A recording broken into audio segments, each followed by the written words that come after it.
What is going on, gamers? Aevatrex here, and today we are going to be talking about totems.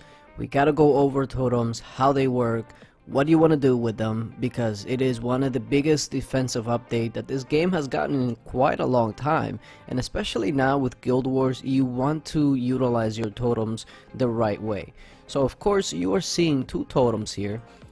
They can only go up to level 6, so the maximum level is 6, and they have said that this might increase in the future, but that this is the total level as of now, and the maximum that you can get are 2 currently, which they have also stated that that may be increased in the future.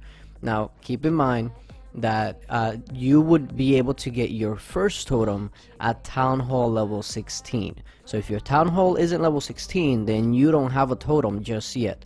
So you get your first one at level 16, and you get your next totem at level 19. So you need Town Hall level 16 for your first, and Town Hall level 19 for your second.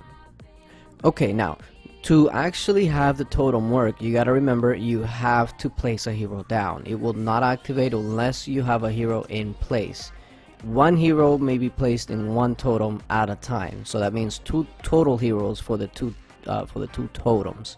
Okay, now the level of the skill unleashed by the hero totem is going to be determined by the skill level of the hero in it and the level of the totem, whichever is lowest, which means that the highest you can go is going to be level 6. Why that is? Because it doesn't matter if, for instance, this destroyer here is 20 out of 20 skill, because the totem can only go up to level 6, and that would be the lowest, so it'll always be a level 6 skill.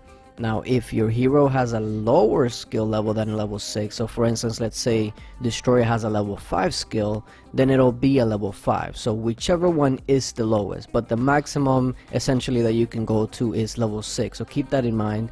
A lot of people were thinking that, you know, if you have like a 10 of 10 Sana Boom, then it will do the full damage. That's not the case. It will lower it down to a 6 of 10, which in this case kind of makes it balance, because you'll take damage and all of that, but it's not going to be crazy amounts of damage. You might be able to go through it.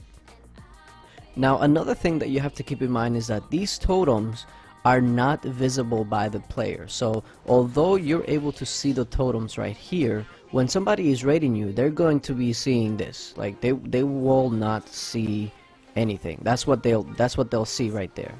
Okay, so you have the element of surprise on your side, but keep in mind that, for instance, when you have a base like this, if you have your totems out here, like let's just say right at the entrance, right, you would think that that would be the best place for you to use it. Well, in fact, that's actually not the best place for you to use it, because totems are activated by heroes and troops. So if you have it at the beginning of your base, they can just easily use troops to get rid of your totems, and they only activate once per battle.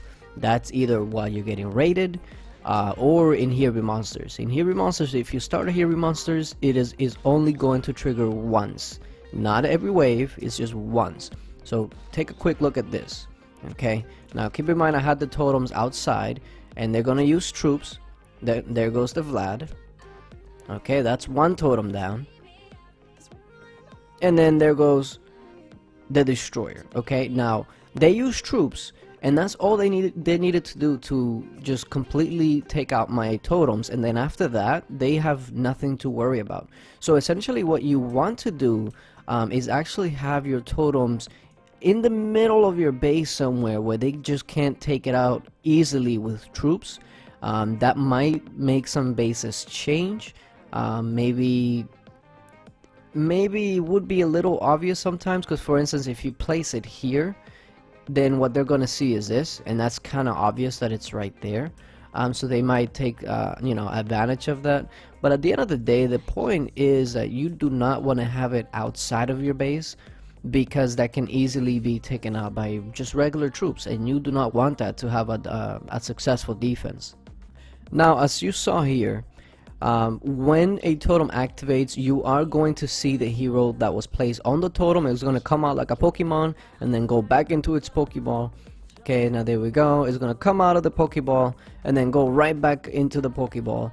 and then that's how you know what heroes procced or what heroes were in the totems. So in Guild Wars, when you run into that, what you can do is your first few tries, what you can do is try to see what totems they have. That way you can counter it effectively with a hero that might be able to help you against those totems. And now keep in mind that once you get your hero totem set on your base, these are upgraded with mana, so you don't have to. A lot of people were speculating that it would be like blue crystals from Lost Realm, etc., but it's not. It's just going to be blue mana, and since it only goes up to level 6, you're not really gonna have to wait such a long time. I believe you have it max level in less than a week. But as long as you have 1 or 2 workers, you should have this level 6 in less than a week, I would say. Now that we've talked about the totems in particular, there are some heroes that are actually very, very strong. Now, one thing I wanted to show you guys before we got into that is, let me go ahead and just show you Skull Knight. Okay, so I put a Skull Knight in the totem, so that means that the skill is going to activate with a Skull Knight here, but take a quick look at this. There is already a Skull Knight in the base. Okay, so that means that you can have a Skull Knight in your base defending and a Skull Knight in a totem, or whatever hero you choose. Maybe you want to have 2 Ares, which would be crazy if they both get to proc, because I mean that's kind of ridiculous. But there are some heroes that people were not expecting to have a really strong effect, but they indeed do. Like for instance, you have to be careful of Atlanticor, because take a quick look at this. It grants invisibility to an allied hero near the totem, allowing it to deflect damage from all sources except buildings for 5 seconds. But let's be honest, a building is not going to raid you, so it's not like it matters. But what that means is that you can have, let's say you have a Skull Knight on the edge right here, and then the Skull Knight goes up, and then this Atlanticor totem activates. The Skull Knight not only is going to have his proc, which is going to deal massive damage and negate a lot of the damage that he takes, but he's also going to deflect all the damage back, which is absolutely insane.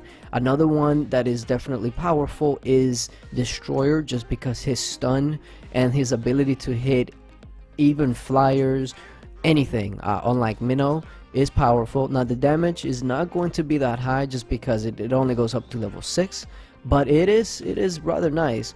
And then of course you have your main man, Pumpkin Duke, that increases attack speed and movement speed by 35% for 8 seconds.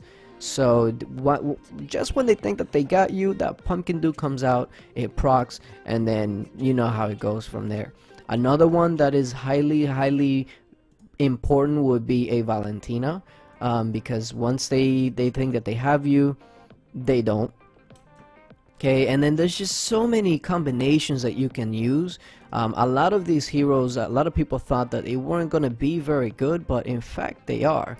Now somebody like the new hero Phantom King probably is not going to be that great of an option, because let's be honest, he's only going to pop up, he's going to hit one enemy, and then he's done, and the damage isn't going to be that much. So that's one of those heroes that that you would be like, maybe not. But what about a Pixie?